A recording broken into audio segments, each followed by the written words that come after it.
Lectura del libro del Eclesiastés. Vanidad de vanidades. Dice Coelet: vanidad de vanidades, todo es vanidad.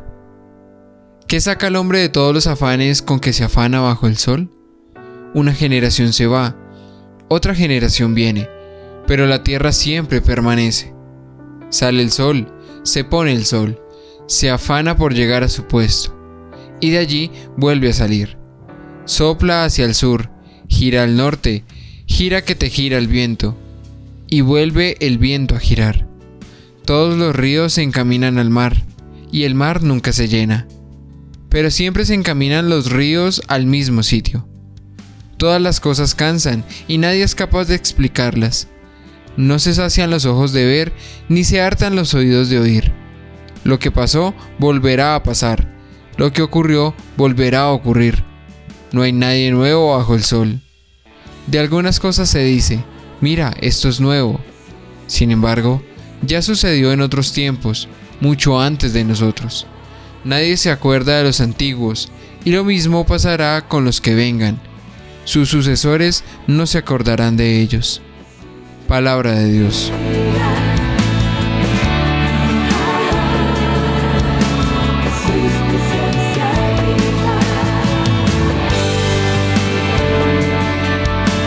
Señor, tú has sido nuestro refugio de generación en generación. Tú reduces el hombre a polvo, diciendo: retornad, hijos de Adán. 1000 años en tu presencia son un ayer que pasó, una vela nocturna. Señor, tú has sido nuestro refugio de generación en generación. Si tú los retiras, son como un sueño, como hierba que se renueva, que florece y se renueva por la mañana, y por la tarde la siegan y se seca. Señor, tú has sido nuestro refugio de generación en generación. Enséñanos a calcular nuestros años, para que adquiramos un corazón sensato. Vuélvete, Señor, ¿hasta cuándo? Ten compasión de tus siervos. Señor, tú has sido nuestro refugio de generación en generación.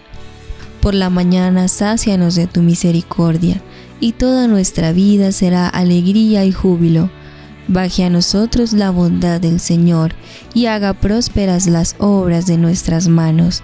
Sí, haga prósperas las obras de nuestras manos. Señor, tú has sido nuestro refugio de generación en generación. El Señor esté con ustedes. Lectura del Santo Evangelio según San Lucas. Gloria a ti, Señor.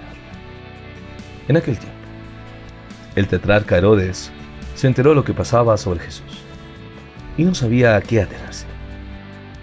Porque unos decían que Juan había resucitado entre los muertos, otros, en cambio, que había aparecido Elías, y otros que habían vuelto a la vida uno de los antiguos profetas. Herodes se decía: a Juan lo mandé decapitar yo. ¿Quién es este, de quien oigo semejantes cosas? Y tenía ganas de verlo. Palabra del Señor. Gloria a ti, Señor Jesús. Vamos a pedir la luz del Espíritu Santo que nos guíe para entender esta hermosa palabra. Espíritu de Dios, ven sobre nosotros, sobre nuestra vida, sobre nuestro estado, que nos haces comprender estos misterios de amor, para crecer en la fe, para reclamar siempre sus promesas que dan vida y autenticidad a los hijos de Dios. Acompañado del amor maternal de la Santísima Virgen María, con todos los santos y ángeles de Dios. Amén. Mis queridos hermanos y hermanas, veremos cómo el texto hablará del tetrarca Herodes, que se ha enterado de las maravillas de Jesús, el Hijo de Dios, pues no sabía a qué atenerse. Que muchos decían que Juan había resucitado entre los muertos, otros, en cambio, que había aparecido Elías, y otro que había vuelto a la vida de los antiguos profetas. Habían muchas especulaciones. Este pasaje se abre con la palabra oír y termina con la palabra ver. Los dos términos contienen toda la experiencia de fe que el Evangelio de San Lucas propone en las dos partes de su Evangelio, porque a través de la escucha se llega a conocer quién es Jesús para asociarse a él, de tal modo que puedan verlo. Pero Herodes no entiende el camino de Dios, porque está más apegado a sus intereses personales. Y todavía no es rey. Irá más tarde a Roma a intrigar para recibir el título en el año 33 después de Cristo. Es tetrarca, jefe de una de las 4 partes en que se había dividido el territorio del pueblo de Israel. Herodes es reprochado por el profeta, que es Juan el Bautista, y que le dice sus verdades. Por adúltero, lo hace encarcelar injustamente, y por la seducción de un baile, por la irresponsabilidad de quitarle la vida al inocente, a Juan el Bautista. El rey Herodes, su vida como impío se concluirá en los Hechos de los Apóstoles. Como jefe representa al pueblo adúltero, del cual es figura. Adúltero porque no amaba a Dios como primer lugar, y el profeta a través de la predicación le invita a la conversión, pero prefiere acallar la palabra de Dios matándola en lugar de convertirse. Esa es la raíz de la imposibilidad de reconocer la identidad de Cristo, el esperado prometido por Dios. Y el corazón del rey Herodes está cerrado a toda comprensión y rehúsa la medicina que lo haría recapacitar. Solo quien escucha la reprensión adquiere sensatez. Y por eso debemos buscar al Señor, que es nuestro Dios y que se hará encontrar. Si lo buscas con todo tu corazón y con toda tu alma, como dice el libro del Deuteronomio, capítulo 4, verso 29. De lo contrario, si alguien no se entrega de corazón a Dios, no lo podrá encontrar. Por eso debemos revisar en nuestra vida, en nuestro corazón, si el Señor es el primer lugar de nuestras vidas. Sabemos que a través de la historia, el pueblo de Israel ha matado a sus profetas, que anuncian la voluntad de Dios, y de ahí vendrá el reproche del Señor Jesús. Herodes tendrá oídos para escuchar, pero no quiere hacerlo. Y para tener una garantía de no escuchar, elimina la voz que lo hace oír del profeta. El oído entiende solamente si la palabra está en circulación. De lo contrario, queda vacío. Debemos creer con claridad. Esto sucederá porque hay intereses personales, propios, que el mismo corazón se ha llenado de egoísmo. El libro de Amós, capítulo 8, verso del 11 al 12, describe la maldición más grande que encontramos en la Biblia. Tener hambre y sed de la palabra de Dios, buscarla por todas partes y no encontrarla, es la maldición del que vive en la infidelidad y en la injusticia y no quiere que se lo diga. Vemos cómo muchos hablaban de Jesús, diciendo varias cosas, lanzando hipótesis. Veremos 3 de ellas. La primera respuesta es la de identificar a Jesús con Juan el Bautista, que había resucitado. Juan el Bautista tenía una gran importancia ante el pueblo de Israel, que llama a la conversión. También lo relacionaban con el espíritu y el poder de Elías. Juan el Bautista había predicado la conversión y el día del Señor. Esa respuesta, además de abrir el paso a la conversión, que invitaba al arrepentimiento para escuchar la palabra de Dios. Ahí estarán las 2 hipótesis. Una, que Juan el Bautista. Otras, que el profeta Elías. Y por último, la tercera hipótesis. Uno de los profetas antiguos. Todas estas hipótesis contienen hipótesis grandes para el lector. El uso de los vocablos muerto, resucitado y aparecido recuerda el misterio más profundo de su identidad que será revelada a los discípulos después de la Pascua. El factor común de estas respuestas es que Jesús sea un profeta, resucitado y aparecido, es la huella de una primera línea de interpretación cristológica que lo identifica con el profeta de los últimos tiempos, a quien el pueblo espera como aquel que viene, aquel que debe venir al mundo. El rey Herodes se decía: a Juan lo mandé a decapitar yo. ¿Quién es este de quien oigo semejantes cosas? Y tenía ganas de verlo. Herodes no cree en la resurrección.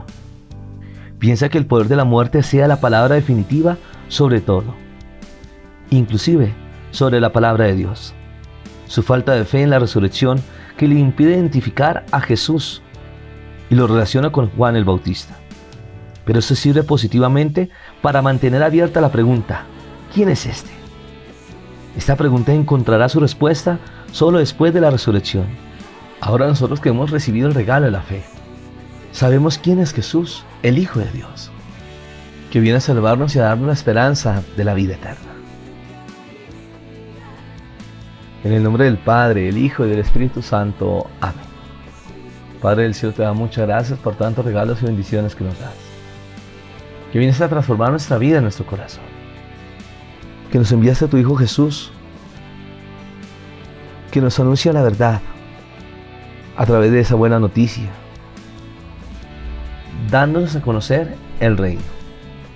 Entrega su vida para el rescate de la humanidad y que a la luz del Espíritu Santo, recibiendo esos regalos que nos enseñan a caminar en la fe, unidos al corazón de la Iglesia, la esposa de Cristo, junto con sus ministros, el Papa Francisco, los cardenales, obispos, sacerdotes, religiosos y religiosas, para transmitir el regalo de la fe, anunciar la verdad, que la palabra de Dios viene a transformar las vidas, que hemos sido privilegiados, porque se nos invita a conocer las palabras de Jesús, que viene a quitar toda tristeza, soledad, angustia, depresión, y que cuando conocemos al Señor, nuestra vida tendrá paz.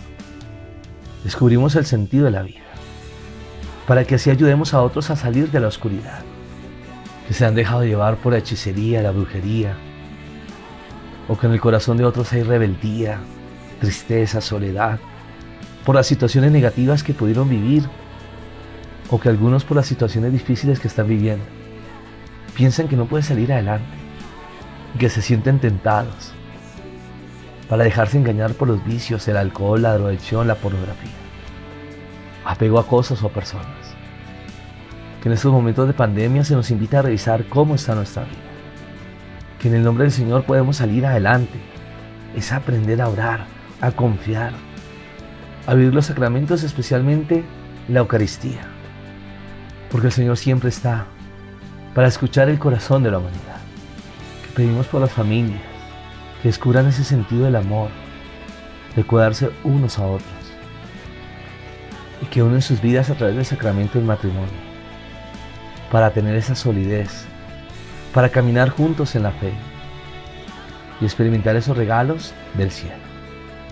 También pedimos por los gobernantes, que siempre debemos orar por ellos, para que puedan asumir sus compromisos que han adquirido con una sociedad, con su nación, para escuchar el clamor de los necesitados y tener una justicia recta, de ayudar y servir a los demás.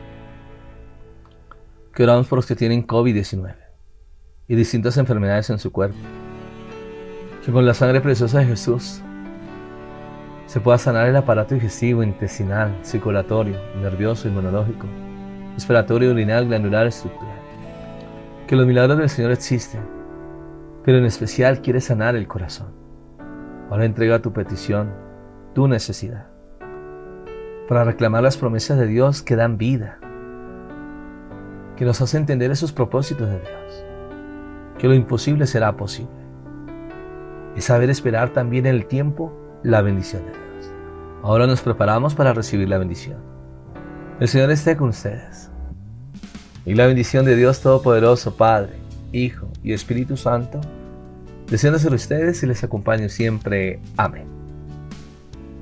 Agradecemos a todas las personas que oran por las vocaciones, por esos detalles de amor, para que nosotros como ministros podamos asumir ese compromiso de llevar esta obra de evangelización, ese tesoro en vasijas de barro, que esta obra buena llegue a feliz término, para que juntos veamos las maravillas de Dios.